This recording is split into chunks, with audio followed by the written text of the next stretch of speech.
Nous allons étudier le DAF Zayin dans Maseret Sota. Avant cela, je rappelle que le DAF 4, sur lequel il y avait un problème technique à la fin, a été finalement complété. Donc le DAF 4 et le DAF 5 sont entièrement disponibles sur Internet. On commence la Mishnah, deuxième ligne du DAF Zayin.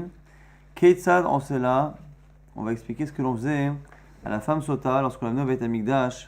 Et avant de la faire boire, on va expliquer avec 2-3 Mishnayot tout le processus. Keitzad en cela, Molicha, les Veddin chez Beoto Makom, son mari l'amène au Beddin chez Beoto Makom. Alors, normalement, c'est le Beddin de la ville. Et après, on srimlo shne talmidei chachamim. Ce Beddin-là nomme deux talmidei chachamim, donc deux personnes, deux érudits, qui vont accompagner à ce moment-là le mari et la femme pour aller à Yerushalayim, à ce moment-là, au grand Beddin de 71 chachamim, pour justement terminer tout le processus de la femme sota. Shema Yavar Alea Baderech nous dit ici le Tana de la Mishnah, pourquoi on les accompagne avec deux érudits. Shema Yavar Alea Baderech, de peur qu'ils finissent par avoir une relation, le mari et la femme, sur la route, puisque à partir du moment où la femme est sota, c'est-à-dire qu'elle s'est isolée, après que le mari il est prévenu devant deux témoins, qu'elle s'est isolée devant deux témoins, le mari n'a plus le droit d'avoir d'intimité avec sa femme. Non seulement c'est interdit par la Torah, c'est une misère négative, un interdit, et en plus s'il le fait, les autres de sota ne peuvent plus fonctionner comme on l'a vu dans le DAF d'hier. Rabbi Yehuda ici n'est pas d'accord, Omer. Ba'ala ne'eman alea. Son mari est digne de confiance, on lui fait confiance, il peut partir avec sa femme même si elle lui est interdite. On verra dans la fin du DAF exactement quelle est la logique de Rabbi Yehuda. Par rapport justement au fait que selon le Tana de la Mishnah, avant Rabbi Yehuda, on a dit que selon Chachamim, il fallait qu'il soit accompagné, le mari et la femme, de deux Chachamim. La Gemara va chercher à comprendre pourquoi deux et pourquoi des Chachamim. Très Ve'ihu, Atlata, si on compte finalement 2 plus le mari, 3, la Gemara dit de là, ça vient confirmer l'avis qui dit quoi? Les Maïm Isayale, ça confirme l'avis de Rav, des Amar Rav Yehuda Marav, que Rav Yehuda aurait dit au nom de Rav, Loshano et la barrière, Aval Baderer, Adeka Shlosha. Une femme, eh bien, elle ne peut pas s'isoler avec un seul homme, mais elle peut s'isoler avec deux hommes, mais attention, barrière dans la ville, Aval Baderer. Si une femme est en chemin, même deux hommes, ce n'est pas suffisant. À des cas choucha, il faut qu'elle soit accompagnée de trois hommes. Pourquoi? Lorsqu'ici on parle de trois hommes qui lui sont interdits. Et ici le mari est interdit à cette femme, quasiment on va dire au même titre que les deux étrangers qui viennent les accompagner. Lui est interdit par un lave de la Torah. Eux ont interdit de femmes mariées qui aillent sur carrette, plus grave, mais au final, les trois sont interdits. Et on a besoin finalement de trois. Pourquoi? De peur qu'un des trois ait besoin de s'isoler, et que s'il n'y a que deux personnes qui l'accompagnent, pendant que un s'isole pour aller faire ses besoins, et bien à ce moment-là, l'autre serait seul avec la femme. Donc on ne peut pas partir en chemin, en route, à deux avec une femme, de peur que un ait besoin de s'isoler, et que le second se retrouve seul avec elle. Donc il faut trois personnes. La Gemara essaye de prouver de notre Mishnah que cette halakha est vrai, que Rav a raison, puisqu'on n'a pas dit que le mari est accompagné d'un seul chacham.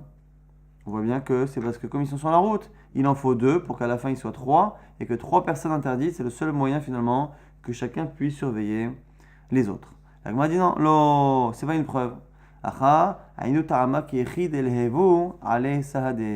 Ici tu n'as pas de preuve. Pourquoi? Parce que ici on cherche aussi des témoins. Si ce mari a une relation avec cette femme, eh bien on a besoin que quelqu'un puisse témoigner au Beddin en arrivant que finalement ils ont une relation et que du coup on ne fait pas tout le processus de sota et qu'à la limite il faut en plus éventuellement lui donner malkout, donc les coups que la Torah inflige à la personne qui transgresse un de ses interdits, et du coup ici tu n'as aucune preuve. Il est possible que finalement même en chemin en général, eh bien deux hommes puissent partir avec une femme, mais ici la raison est particulière, c'est parce qu'on veut dès le départ être certain que s'il se passe quelque chose on ait deux témoins. Or pour qu'il y ait deux témoins sur la faute d'un troisième, il faudrait qu'il soit trois, donc du coup, c'est la raison pour laquelle il faut trois. Donc tu n'as pas de preuve ici que la halakha est comme Rav. Maintenant, on veut essayer de déduire autre chose du fait qu'on ait choisi des érudits. Pourquoi on n'a pas pris deux personnes simples? Si la Mishnah a dit que l'on prend deux érudits, c'est qu'on ne peut pas prendre n'importe qui. Pourquoi? La Gemara dit pareil, ça a l'air de confirmer une autre halakha de Rav. L'imam essaya l'eidar de Rav. Peut-être que ça confirme l'autre halakha de Rav. D'Amar Rav Yehuda Amar Rav, que Rav Yehuda toujours a dit au nom de Rav. Loshanu et l'akshirin, aval proutsin, afilo asara namilo. Tout ce qu'on dit qu'une femme peut s'isoler avec deux hommes et dans la route avec 3 hommes. Tout cela a l'autorisation de s'isoler avec certains hommes quand ils sont au pluriel. C'est lorsque ce sont des gens qui sont réputés comme étant kshérim, avec un bon comportement, aval protsim. Mais si par contre, ce sont des personnes de mauvaise vie, de mauvaise mœurs, ou qui ne sont pas des kshérim, et bien du coup, ça ne marche pas.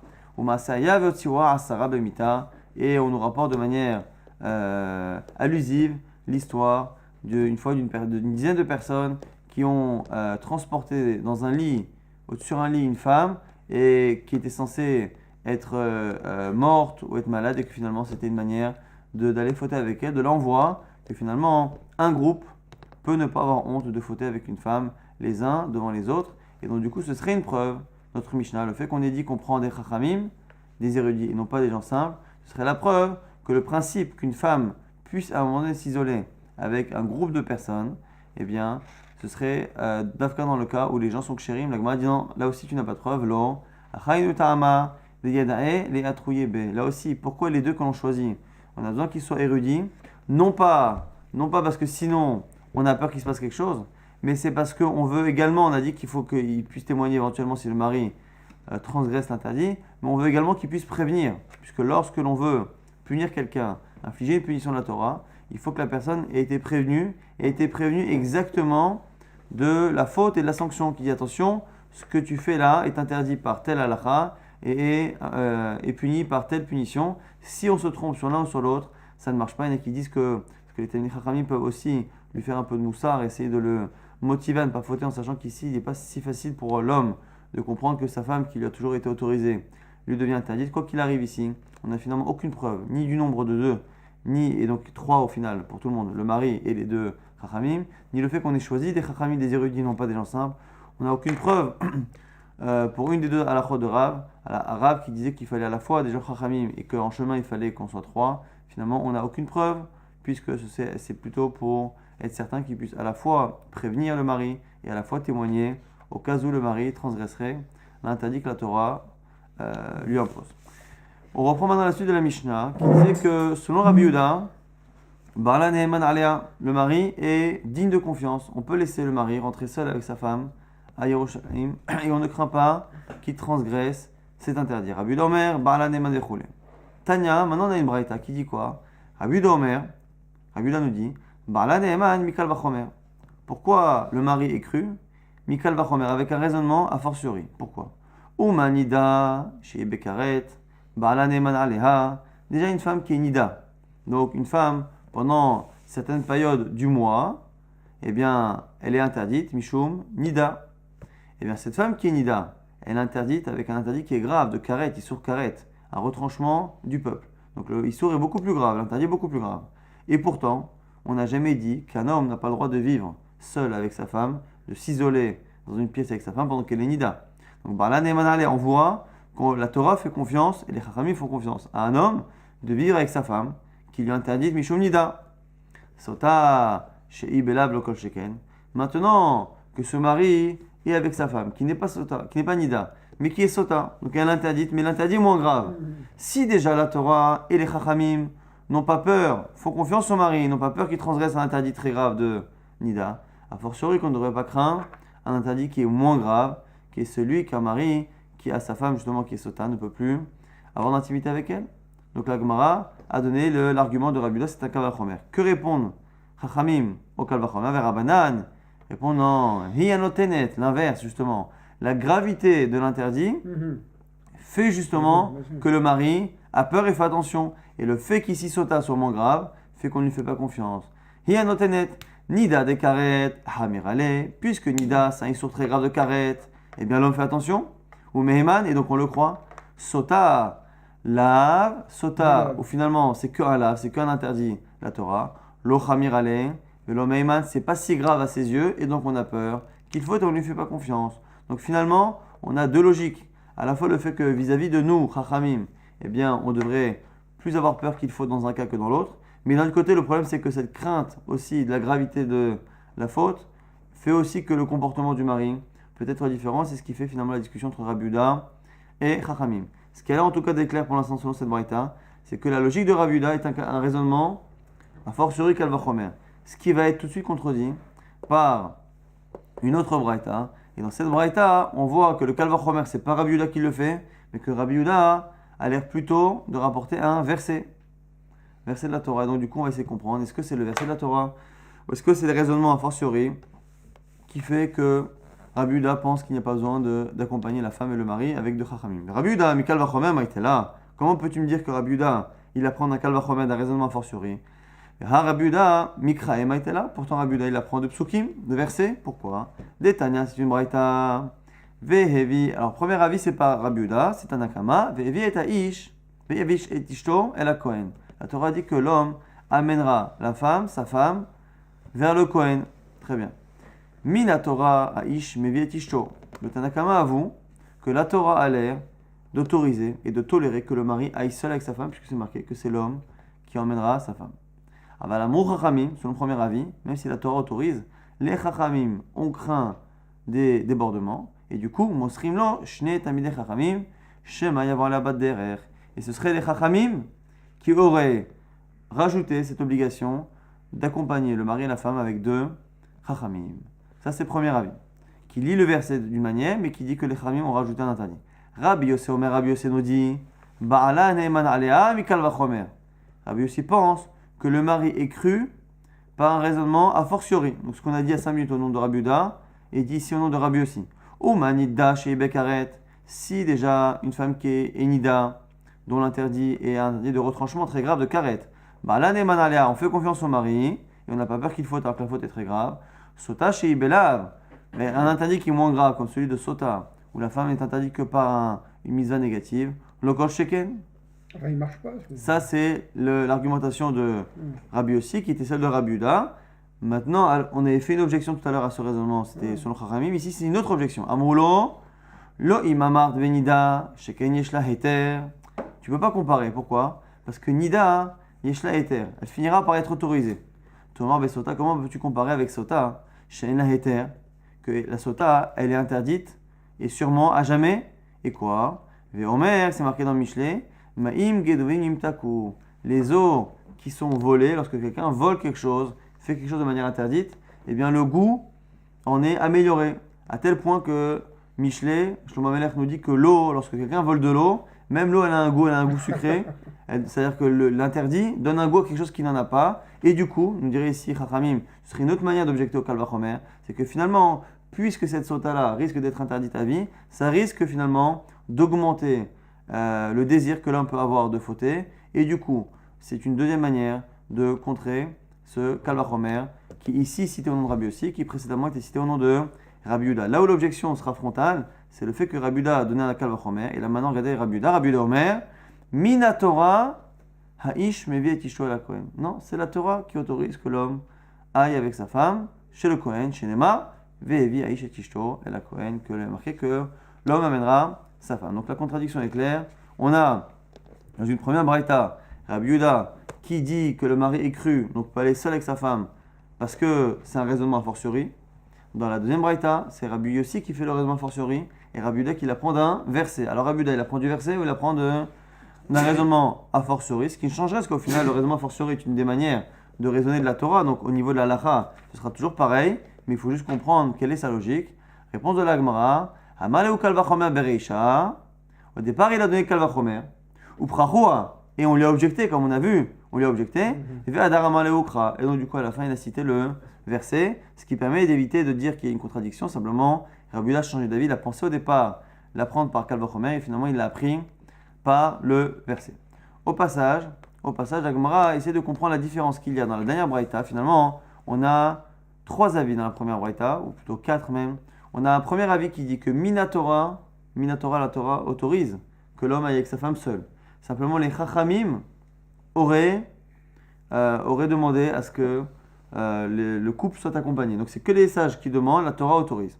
Après, on a l'avis de Rabbi aussi, qui dit que non, il peut aller tout seul. Pourquoi? Parce que c'est un raisonnement a fortiori. Sur cet avis-là, on a Chachamim qui ne sont pas d'accord. Donc, s'ils ne sont pas d'accord avec le Kal Vachomer, c'est-à-dire qu'ils pensent que même la Torah demande qu'on les accompagne. Et Rabbi Yehuda qui dit que le mari est cru et peut aller tout seul grâce au pasuk de la Torah. Mais au final, Rabbi Yehuda qui dit que la Torah autorise l'homme à y aller. Et le premier avis, Tanakama, qui a dit que la Torah autorise mais que les Chachamim ont interdit, finalement, ils comprennent le verset de la même manière. Donc la Gemara dit Rabbi Yehuda, Aïnou Tanakama, mais Rabbi Yehuda et Tanakama, c'est un peu la même chose. La Gemara dit non, tu as raison. Au niveau de la logique, de la compréhension du verset, c'est pareil. Les deux ont compris que si la Torah a dit Vevi Aish et Ishto et la Kohen, que l'homme amène sa femme au Kohen, c'est vrai que les deux ont compris que ce verset-là venait explicitement nous dire que la Torah autorise à ce que l'homme et la femme aillent seuls. Simplement, quelle est la différence? Et qu'il y a Benayou Avalamrou. La seule différence, c'est que selon le premier avis, une fois que la Torah a autorisé, Avalamrou, on a dit Mechachamim, on dit, c'est-à-dire que selon le Tanakama, l'autorisation de la Torah a été contrée par les Chachamim qui ont finalement interdit à l'homme et à la femme de s'isoler, alors que selon Rabbi Yehuda, la halakha de la Torah est restée telle qu'elle jusqu'à la fin. Donc finalement, on a Rabbi Yossi et Rabbi Yehuda qui respectivement apprennent d'un raisonnement fortiori et du verset que l'homme peut aller seul avec sa femme. Et selon Chachamim, eh bien, le mari doit être accompagné de deux Chachamim. Et si finalement on regarde les deux types de Chachamim que l'on a, on en a un Chachamim Tanakama qui a l'air de dire que c'est parce que c'est les Chachamim qui ont inventé cette halakha même si la Torah l'autorise, et un autre Chachamim qui a l'air de ne pas être d'accord avec le raisonnement fortiori, donc qui a l'air de penser que c'est la Torah elle-même qui demande à ce que l'on dise. Donc on a finalement 4 possibilités, au niveau de la halakha 3, c'est-à-dire soit c'est autorisé, soit c'est interdit par la Torah, soit c'est interdit par les sages. Hayu Ma'alim Ota le Bedin Agadol Shibur Shalayim, on nous dit maintenant dans la Mishnah suivante qu'on faisait monter la femme, et c'est le mari qui l'emmenait au Bedin Agadol, le grand Bedin qui était à Yerushalayim. Ou Ma'ayemin Aleha Kederer Shemayemin Al Aiden Nefashot. Et on essaye de cette femme de l'impressionner, de lui faire peur, de la démotiver à continuer tout ce processus de Nida, comme l'on fait à l'Aiden Nefashot, comme l'on fait sur des témoins qui viennent témoigner sur quelqu'un, de peur justement qu'il fasse un faux témoignage, de peur qu'il mente. Eh bien on essaie de les persuader, de dire la vérité. Ve'omer là, et on lui disait quoi? Biti, ma fille, Arbe Yayin, on sait que le vin peut faire beaucoup de choses, beaucoup d'erreurs. Arbe Shok, on sait, la légèreté et les plaisanteries entre un homme et une femme peuvent aussi beaucoup emmener d'erreurs. Arbe Yaldout, on sait aussi que la jeunesse peut emmener des erreurs. Donc on essaie en fait de lui faire comprendre que nous, les Kohanim, nous les Chachamim, on est capable de comprendre qu'une faute a pu avoir lieu et du coup qu'elle soit moins stressée, qu'elle puisse justement avouer sa faute. Tu sais, même les mauvaises influences, les mauvais témoins, les mauvais voisins peuvent aussi influencer. Fais-le, avoue la vérité. Au moins, l'Ishmu Hagadol, pour le grand nom d'Akadosh Baruch Hu, Shnirta Bigdusha, qui a été écrit de manière sainte sur une Megillah que l'on effacera avec les eaux de Sota. Et justement, pour faire boire après cette eau-là, on sera obligé d'effacer le nom d'Hachem. Donc avant que l'on l'efface, s'il te plaît, pense à tout cela. Que l'on n'efface pas le nom avec ces eaux. Et on lui dit à ce moment-là à la femme des choses que normalement elle ne devrait pas entendre. On verra dans la suite ce que c'est. Des choses que ni elle, ni la famille de son père, qui est fautive, plus ou moins, si la femme a fauté, en sachant qu'une femme sauta, même si elle n'a pas réellement eu de relation, elle est quoi qu'il arrive fautive de s'être isolée avec un homme avec qui déjà elle avait un comportement douteux. Si le mari l'a soupçonné, c'est qu'il y avait un comportement douteux, et après elle s'est isolée avec lui. Donc quoi qu'il arrive, il y a une part de faute. C'est pour ça qu'ici, on n'a pas tellement peur de lui dire des choses, pas tellement peur de lui faire honte, parce que quoi qu'il arrive, il y a eu un comportement qui n'était pas bon, quel que soit après le niveau de gravité ou pas. Quoi qu'il arrive, il y a eu quelque chose qui s'est mal passé. On verra dans la suite exactement qu'est-ce qu'on lui disait justement, quelles sont les choses qu'elle n'est pas Keda et que normalement elle ne devrait pas entendre. Mais en tout cas, on voit qu'on essaie de la motiver à ne pas, on la motive à avouer à ne pas boire. La Gemara nous dit, la Mishnah, Imamrat me'ani, si elle dit à un moment donné, elle avoue, elle dit ça y est, me'ani, je suis impur, donc j'ai fauté. Shoveret ktuvata. Alors Shoveret ici ktuvata, sa ktuba, donc tout le document qui lui donne des droits au cas où elle est divorcée, parce qu'elle va finir par être divorcée. Donc son document qui lui donne le droit de récupérer la somme d'argent que les Chachamim ont demandé qu'un homme donne lorsqu'il divorce sa femme, eh bien c'est ktuvata ici, Shoveret, c'est pas Shoveret au sens qu'elle détruit, mais Shoveret, elle écrit Shovar, donc elle écrit un reçu comme quoi, un document elle écrit comme quoi elle a reçu sa ktuba, en tout cas qu'elle n'a pas de droit de recevoir sa ktuba. Veyotset, et elle sort, donc il la divorce. Mais imamra teorani, si par contre elle continue de dire je suis pur, on lui dit avoue, je sais que c'est grave, je sais que tu as pu, c'est possible, c'est le vin, c'est les mauvaises influences, ainsi de suite. On lui dit tout ce qu'on a dit, tu sais, on lui dit des choses qu'elle ne devrait pas entendre, on dit qu'il y a des nos avot, nos ancêtres qui ont pu fauter, qui ont avoué, si au final elles n'avouent pas, Théora Ani, Ma'alin Ota Lesha'ar Mizrach, on l'emmène vers la porte qui est à l'est, She'al Petach, Sha'ar Nikanor qui est au-dessus de la porte de Nikanor, Shesham Mashkim et Sotot, Mitaharim et Yoldot, ou Mitaharim et Mitsorim, que c'est là-bas que l'on fait boire les femmes sotas, c'est là-bas que l'on purifie à la fois les femmes qui ont accouché et à la fois ceux qui ont contracté une plaie de tsarat. La suite de la Mishnah nous dit Vechoen Ohez Bivgadea, et le mari la tire par ses habits, exprès de manière à ce que les habits se déchirent. Le Kohen. Le Kohen Ohez Bivgadea. Im Nikreon, si les habits se déchirent, ils se déchirent. Mais Im Nifremu, et si ils se décousent, eh bien ils se décousent. Ici, il y a une discussion sur quelle est la différence entre Nikreon et Nifremu. Il y en a qui disent que c'est une fois c'est déchiré sur les coutures, une fois pas sur les coutures. Il y en a qui disent que ça dépend du nombre, de la taille des déchirures du vêtement. Quoi qu'il arrive, on tire le vêtement de telle sorte à ce que justement le vêtement soit déchiré, jusqu'à ce que cela dévoile le cœur, donc l'avant, presque la poitrine de la femme, Vesoter et Seara, et on défait la natte qu'elle avait dans les cheveux, donc on découvre ses cheveux, on découvre une partie de son corps, ce qui est assez étonnant. Justement, Rabbi Yehuda nous dit, Rabbi Yehuda Omer, Im haya libanae, si la femme a une poitrine ou un corps qui est beau et qui peut emmener justement à ce que les gens qui sont au Beth Amikdash peuvent avoir de mauvaises pensées, Loaya Megaléhou, il ne le faisait pas. Et Imaya Saharanae, si elle avait des beaux cheveux, Loaya Soter, pareil, on ne faisait pas la natte de telle sorte à ce que l'on ne voit pas ses cheveux de peur de fauter. Ici, la force que Ramim ont de finalement refuser, interdire quelque chose que la Torah a demandé, non seulement elle a autorisé, mais la Torah a demandé. Mais lorsqu'ici on a peur d'une faute négative, eh bien, Shev Atarase, les Ramim peuvent se permettre d'annuler entre guillemets une mitzvah qui est ici la mitzvah de faire honte à cette femme et donc encore une fois la motiver à avouer et à lui faire honte par rapport au comportement qu'elle a eu, que tout le monde voit et ne se comporte pas de la même manière. Et donc finalement, tant que ça ne fait pas de mauvaises pensées et d'autres avérotes, tant mieux. Si ça en fait d'autres avérotes, c'est pas la peine. Aya mitkase, aïta mitkasa belevanim, mechasa beshchorim. Si elle était habillée avec des habits blancs qui sont jolis, eh bien mechasa beshchorim, on l'habille avec des habits noirs. Aya lea klezahav, vekatliot. Là on tourne la page. Si elle avait des bijoux en or, katliot, c'était un bijou qu'on mettait autour du cou pour tenir la tunique qu'elle portait. Nezamim, c'est des sortes de boucles qu'on mettait soit sur le nez, soit sur les oreilles. Tabaot, des bagues. On lui enlève tous les bijoux finalement qu'elle avait pour justement, encore une fois, l'humilier. Et après, on rapporte une corde. Alors, Kevel Mitzri, on a pu penser que c'est Mitzri de Mitzraïm, égyptien, mais Mitzri nous dit Rashi, qui est fait avec qui est fait avec les fils qu'il y a autour des palmiers. À la base des palmiers, souvent il y a un fil. Avec ce fil-là, on pouvait tresser des cordes. On prenait cette corde-là, et on lui attachait au-dessus, sur le haut de ses habits, justement pour pas que les habits continuent de tomber et qu'on finisse par l'avoir complètement. Tout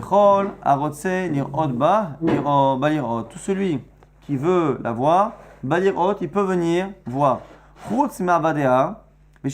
Sauf ses esclaves et ses servantes, parce qu'elle est coutumière de leur présence. Et on a peur finalement que la présence de quelqu'un qu'elle connaît, eh bien, lui donne un peu de force et la rend entêtée à ne pas justement avouer. On est en train d'essayer de faire tout cela pour qu'elle avoue sa faute.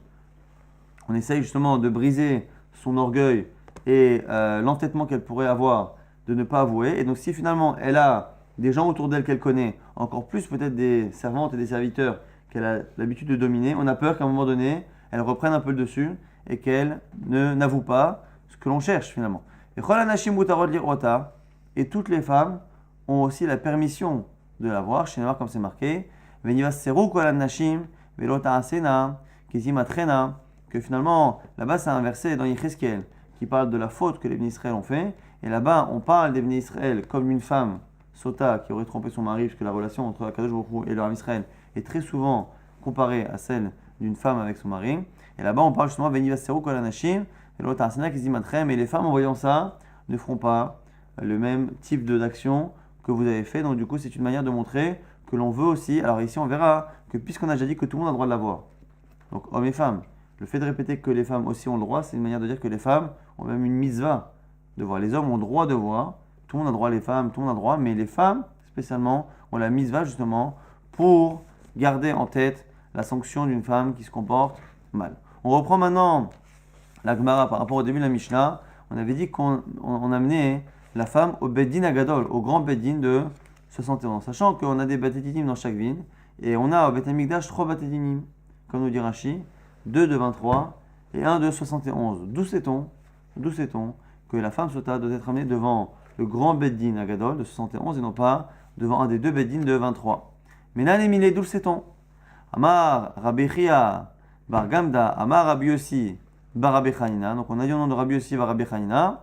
Atia Torah, Torah. Le mot Torah est marqué à 2 reprises dans la Torah, dans 2 sujets différents. Et on apprend ici une Xera Shava, le fait que le même mot soit marqué à 2 endroits, 2 sujets qui normalement ne sont pas liés, vient nous apprendre ici, c'est une transmission que l'on a depuis Moshe Sinai, transmission que la halachot de l'un se transpose à l'autre. C'est quoi? Tivacha, c'est écrit au sujet de la Sota. Ve'asala ha-Kohen et kol ha-Torah azot. Le Kohen lui fera toute la Torah, tous ces enseignements que l'on a cités. Donc le mot Torah est marqué dans la Sota. Ortivata, mais c'est marqué ailleurs, au sujet du Zaken Mamre, au sujet d'un Chacham qui à un moment donné s'oppose au Beddin, lorsqu'il y a un Chacham qui a donné un avis et que le Beddin n'est pas d'accord et qui s'oppose et qui continue de tenir son avis après coup, il a un statut de Zaken Mamre, de sage rebelle. Et là-bas, on dit sur la paracha du Zaken Mamre, on dit Alpi ha-Torah, Rucha, tu feras comme la Torah, Rucha, que les Chachamim t'ont enseigné. Et là-bas, on voit le mot Torah. Donc le mot Torah est enseigné au sujet de la Sota. Le mot Torah est enseigné au sujet de celui qui voudrait être un Chacham et s'opposer à la halakha des Chachamim. Malehalan, Beshaim Echad, Afkan, Beshaim Echad. De la même manière que le Zaken Mamre, le sage qui s'oppose au Chachamim, eh bien, est jugé devant 71 personnes. Pareil pour la Sota, puisque le mot Torah est marqué dans les 2 parachiotes, pour m'apprendre finalement que c'est le même Beddin qui devra statuer sur ces deux types de personnes. On reprend maintenant la Mishnah qui disait que Umayemim Aleha, on a dit que l'on faisait peur à cette femme, de la même manière que l'on faisait peur à des témoins qui venaient témoigner sur quelqu'un, et on faisait peur finalement, justement pour qu'elle avoue, parce qu'on lui disait, tu sais, on comprend, le vin peut faire, les amis peuvent faire, la jeunesse, la plaisanterie, on sait tout, on comprend, tout peut arriver, on essaie de lui faire comprendre que nous la comprenons justement, et donc on essaie de la faire avouer. Donc ce qui ressort ici, c'est que lorsque la femme arrive au Beddin, on fait tout pour qu'elle ne boive pas. Le seul problème, c'est qu'on a une braïta qui a l'air de dire autre chose. Oh minhu, une braïta qui dit quoi? Kederer shema yemim alea shelo tishte, kach mea yemim alea shetishte. De la même manière qu'on lui fait peur et qu'on la motive à ne pas boire, on la motive à boire. Donc ce qui veut dire qu'il y a une contradiction à la fois entre les 2 braïtotes, mais à la fois dans la même braïta, on a du mal à comprendre. Comment on peut la motiver à ne pas boire et la motiver à boire? Qu'est-ce qu'on veut? On veut qu'elle boive, on veut effacer le nom d'Hachem et la faire boire, ou est-ce qu'on ne veut pas effacer le nom d'Hachem, on ne veut pas la faire boire? Comment comprendre la contradiction qu'il y a dans cette même braïta, la deuxième, et quoi qu'il arrive, qui contredit aussi la première? Omrim là, on lui dit quoi? Alors maintenant on nous explique comment on la motive à boire. Biti, ma fille, im baour lach hadavar shitoraat, si tu es certaine que tu es pure, que tu n'as pas fauté, il me dit al-bourier, essaye de clarifier la situation, ushti et bois. Les filles chez En Amarim Amarim, domim les Sam Yavesh, chez Munah al-Basahai. Car finalement, ici, cette eau, ne crois pas que cette eau est empoisonnée. C'est comme finalement un médicament, un produit sec que l'on mettrait sur une viande qui est crue, im yeshba maka, ou sur la chair qui est donc ouverte, si il y a une blessure, mais halhal veyored, eh bien le sel ou le produit a tendance à rentrer et à cicatriser. En sham maka et no il cette fois. Donc le sel ou n'importe quel produit qui est à cicatriser ne fait d'effet que sur une peau, que sur une chair qui est à vif, mais sur une peau qui est normale, eh bien ça ne fait rien. Pour dire finalement que ces eaux-là ne font que agir en réaction à une faute existante, qu'elles ne croient pas que les Chachamim ont mis quelque chose dans cette eau, ou que l'encre qu'il y a dans cette eau, ou le nom d'Hachem qu'il y a dans cette eau qui a été effacée, qu'elle ne croit pas que c'est l'eau elle-même qui tue. Donc finalement, on a notre braïta, la première, qui dit qu'on fait tout pour qu'elle ne boive pas, et une deuxième qui dit qu'à un moment donné, on fait tout pour qu'elle boive. Et on lui dit, écoute, au moins que tu clarifies la situation et n'aie pas peur, si tu n'as rien fait, tout se passera bien. La Gemara ne comprend pas la contradiction et répond, Lokashia, c'est pas une contradiction. Kan kodem shenim hakam gila, kan yahar shenim hakam gila. L'essentiel de ce que les sages veulent éviter, c'est que l'on efface le nom d'Hachem, puisqu'on est obligé d'effacer le nom d'Hachem qui est marqué. On réécrit la paracha de Sota, toute la partie de la Torah qui parle de Sota, on l'écrit avec le nom d'Hachem, on l'efface et avec l'eau et on fait boire cette eau dans laquelle il y a l'encre avec le nom d'Akadosh Baruch Hu. Donc du coup, toutes les Braithot et notre Mishnah qui dit qu'on fait tout pour qu'elle ne boive pas, c'est avant que l'on ait effacé. La femme arrive au Beth Amikdash, avant que l'on commence à écrire le nom et à l'effacer, eh bien, on lui dit s'il te plaît, ne bois pas, avoue, si tu as fait, on comprend, avoue, ainsi de suite. Par contre, la Braïta qui dit qu'on lui dit de boire, c'est qu'une fois que le nom d'Hachem a été effacé, le mal est fait entre guillemets, tant qu'à faire, autant que l'on éclaircisse la situation. On avait dit dans la Mishnah que parmi les phrases qu'on lui dit pour la motiver à avouer, on lui dit déjà, on te comprend, on sait le vin, la jeunesse, les plaisanteries, les mauvaises influences, tout peut t'amener à la faute, on te comprend. Et mieux que cela, non seulement on comprend la faute, mais si la femme, à la limite, n'est pas encore rassurée du fait qu'on comprenne sa faute et qu'elle ait peur d'avouer à cause des conséquences, on dit, tu sais, tu n'es pas la première à fauter et pas la première à devoir avouer. C'est quoi les choses on a dit? Il y a des choses qu'on lui dit qu'elle ne devrait pas entendre. C'est quoi? C'est on lui dit finalement, on va voir tout de suite, Anor Rabanan, Omer Lefana Dvarim Shel Agada. On lui rapporte des histoires de la Torah. Ma'asim She'eron Baketovim Arishonim. Et on lui cite les histoires qui se sont passées dans les premières générations. Kegon, Asher Hachamim Yagidu Velo Kihadu Me'avotam. Nos sages, nos ancêtres, qui ont dit la vérité et qui n'ont pas eu peur de leur père et de leurs ancêtres. Yehuda Hoda Velobosh, Yehuda, qui a une relation avec Tamar, qui pensait être une prostituée et qui finalement était sa belle-fille. Donc, quoi qu'il arrive, a fauté en pensant que c'était une prostituée, c'était une faute. Et finalement, quand il s'est avéré que c'était sa belle-fille, ça en était une autre. Mais quoi qu'il arrive, il a fauté. Velobosh, il n'a pas eu honte d'avouer. Mahaya Sofo, qu'a-t-il reçu à la fin? Il a eu le monde futur. Reuven Hoda, c'est marqué que Reuven va ishkav Reuven et Pilegesh Aviv. Il a et Bilha Pilegesh Aviv. Il a, si on lit le texte au sens propre, il a eu une relation avec la Pilegesh, la femme de son père Bilha, même si dans les sages, il y en a qui disent que ça s'est réellement passé, il y en a qui disent qu'il s'est juste mêlé de l'intimité qu'il y avait entre cette femme et son père, mais quoi qu'il arrive, il y a une faute qui est soit réellement une faute de relation interdite, soit considérée par la Torah comme étant telle, et du coup lui aussi, Velobosh, il n'a pas eu honte, mais Hayasofo, finalement qu'a-t-il eu à la fin? Nahal Hayar là-bas, il a eu le Olamaba. Dernière question de la Braïta qui est un peu bizarre, ou Masraran, et quel est leur salaire? Alors c'est un peu bizarre parce qu'on a vu tout de suite que leur salaire c'est le Olamaba. En tout cas, première précision, il y a beaucoup de Gemarot en Shabbat, je crois aussi dans Ktubot, qui disent que Kol HaOmer, tout celui qui dit que Reuven, plus tard on dit que Yehuda, Hata, a fauté, et Noël Torah, il se trompe. Alors nous, quand on lit ces Gemarot, on a l'impression que finalement, personne n'a fauté, et donc comment on peut dire ici qu'ils ont fauté, qu'ils ont avoué? Alors ces Gemarot-là, il ne faut pas les prendre au sens propre. Lorsqu'on dit que tout celui qui dit que Yehuda ou Reuven a fauté, se trompe, c'est pas qu'ils n'ont pas fauté du tout, puisque finalement, c'est marqué que Yehuda a eu honte, c'est marqué que Reuven a eu honte, c'est marqué que David Ameler, il dit plusieurs fois dans le Teilim, Hatatin Egitamin, ma faute est devant moi, donc on sait, quoi qu'il arrive, que selon eux-mêmes, en tout cas, ils ont fauté, mais quelle est l'idée là-bas de ce Midrash? C'est de dire que tout celui qui lit le texte et qui pense qu'ils ont fauté, vraiment de la même manière que le texte le rapporte, de manière aussi simple et aussi bête, tout celui qui lit le texte de manière comme ça assez légère, lui est Noé la Torah. C'est-à-dire que c'est beaucoup plus complexe que ce que ça n'y paraît, mais quoi qu'il arrive, il y a une faute, et que cette faute est considérée par la Torah plus ou moins comme étant une faute de relation interdite. Donc du coup, on lui dit voilà, regarde tous ces gens qui ont fauté, Reuven, Yehuda, et qui n'ont pas eu peur d'avouer. Donc qui tu es? Donc en quoi finalement, ce sont des choses qu'elle n'est pas apte, elle, à entendre, ni la famille de son père, c'est que normalement, on ne devrait même pas la comparer à Yehuda et Reuven. Yehuda et Reuven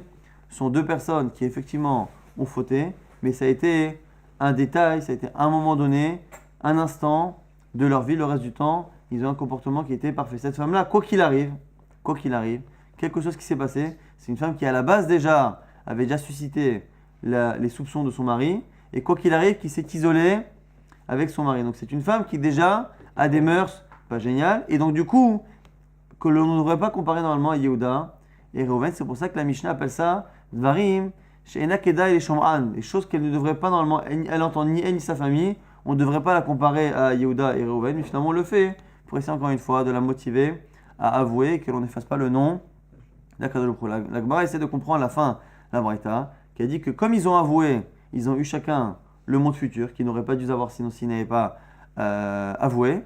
Et au final, on termine en disant Umasraran. Et quel est leur salaire? La Gemara dit quoi? Umasraran. Qui est des Kamrina, mais tu l'as déjà dit, le salaire c'est quoi? C'est qu'ils ont chacun eu le monde futur.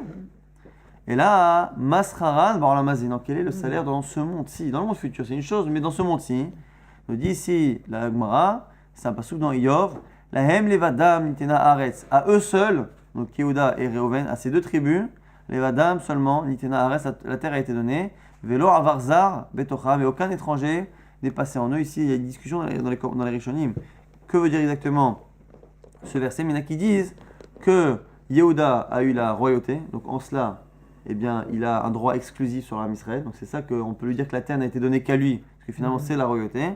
Et Reuven, on dit que c'est le premier qui a justement hérité, de la terre d'Eretz Israël. Donc du coup, là, en cela aussi, il a une certaine exclusivité. Et du coup, ils ont eu ce mérite-là grâce à l'aveu de leurs ancêtres Yehuda et Reuven.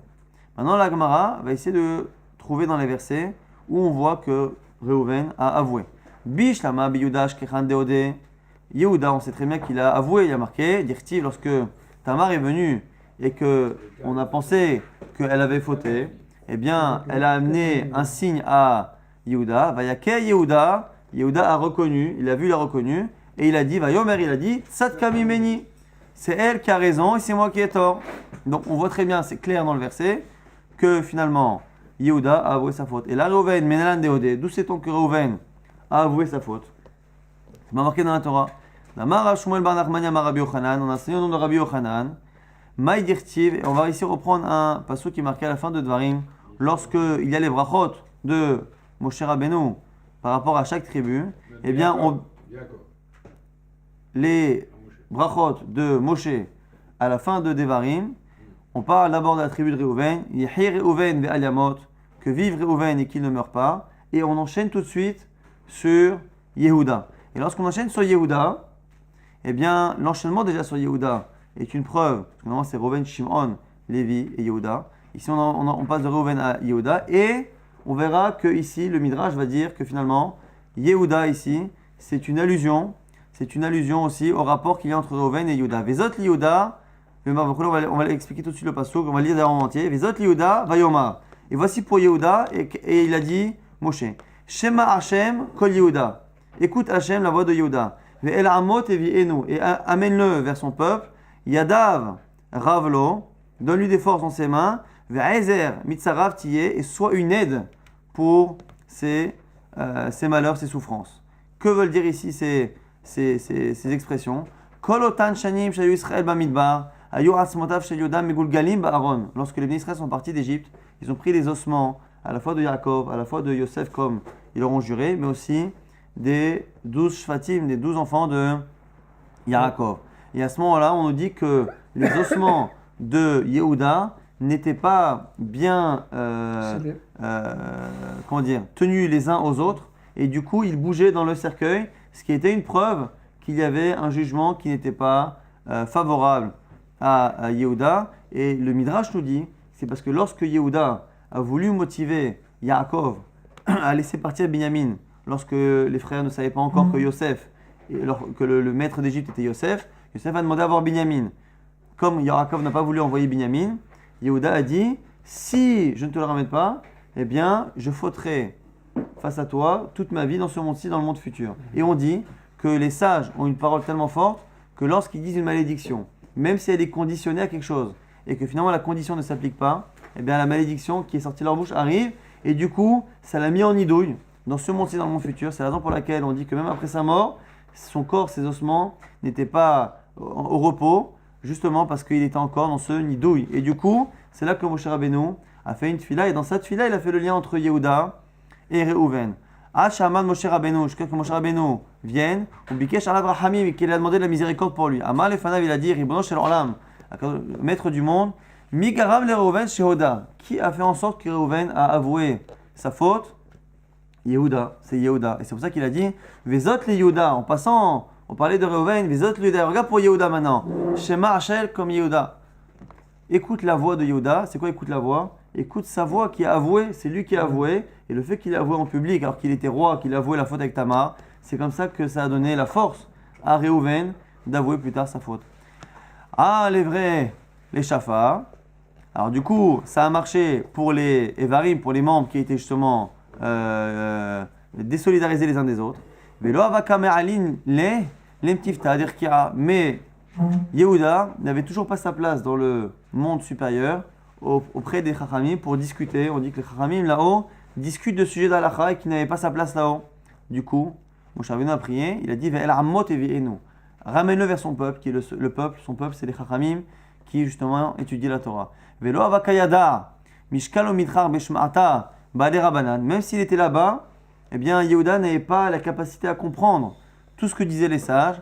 C'est pour ça que Moshe Rabbeinu a continué la prière en disant Yadav, Ravlo, donne sa force à ses mains, Ravlo milachon rive, dispute, pour justement donne la force à ses mains pour venir rentrer dans la discussion, dans la guerre entre guillemets de la Torah et de discuter pour savoir ce qui est bon, ce qui n'est pas bon.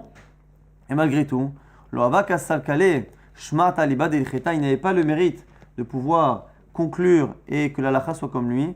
Du coup, Moshe Rabbeinu a continué la prière, a dit Ve'azer mitzarav tiyeh, et que tu sois une aide par rapport à ces malheurs. Donc du coup, c'est pour ça que non seulement les ossements de Yehuda se sont remis à leur place, mais en même temps, il a eu sa place dans le monde céleste. Et on voit ici en tout cas que Yehuda a avoué, c'est grâce à ça que Reuven a avoué. L'Agma dit Bish, la Yehuda déhodé. Je comprends pourquoi Yehuda a avoué. Pourquoi? Parce que Tamar a été jugée et que si Yehuda n'avouait pas, Tamar aurait été mise à mort. Qui est qui s'arrête Tamar pour pas qu'elle soit brûlée Tamar. Et là, Reuven, la malée de déhodé, pourquoi Reuven aurait-il avoué? Amar Rav Sheshet, et pourtant Rav Sheshet a dit que Hatziv alay man defaresh ratae, celui qui n'a pas la nécessité d'avouer et qui avoue en public sa faute par rapport à Hachem, avouer sa faute en public par rapport aux gens, c'est une mitzvah de tchouva. Mais celui qui avoue en public sa faute par rapport à Hachem, c'est une chutzpah, c'est un manque de kavod par rapport à Hachem. L'Agma nous dit, il était nécessaire de le faire, qui est ridelo yichajdu ahoui, parce que son père avait senti qu'il y avait eu quelque chose de fait avec sa femme, et il a eu peur que ses frères soit finalement jugé à tort, et donc du coup il a préféré avouer pour innocenter ses frères.